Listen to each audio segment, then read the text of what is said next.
সন্তান যেন বড় হয়ে মাস্টার হয়, আমার সন্তান যেন বড় হয়ে পুলিশ হয়, আর্মি হয়, বাসনা লাগে না বাবা? কিন্তু মা গো, কোনো মা কোনো বাবাকে বলতে পেরেছে, হে গোবিন্দ, হে রুদ্র ব্রহ্মচারী বাবা, তোমার কাছে আমি এই আশীর্বাদ চাই, আমার সন্তান যেন একজন কৃষ্ণ ভক্ত হয়। বলেছিল মা? হ্যাঁ,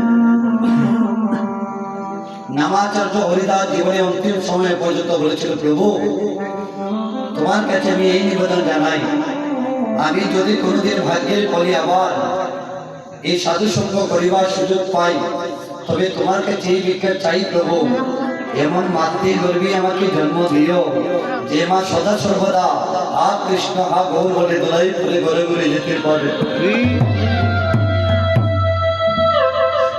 আর আমি যেন মায়ের গর্ভ তাকিয়ে যেন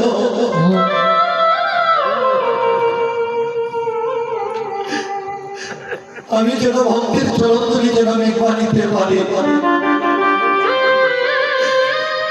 আমি মায়ের গর্ভ থেকে জন্ম নিয়েছিল, একবার সাধুগুরু বৈষ্ণবের চরণ তুলি একবার মায়ের গায়ে গায়ে রাখতে পারি। তোমার কাছে আমি আর কোনো ধরন চাই না প্রভু। ভক্তগণ, কৃষ্ণ ভক্ত সন্তান কোনদিন কৃষ্ণ ভক্ত মায়ের মনে কি আঘাত দিতে পারে না। সন্তানকে ব্যারিস্টার বানাতে পারবেন, সন্তানকে পুলিশ বানাতে পারবেন, কিন্তু যে মা সন্তানকে কৃষ্ণ ভক্ত বানাতে পেরেছে, তাহার এই মাতৃজনকটা ধন্য হয়ে গেছে। এই থেকে হরি বল,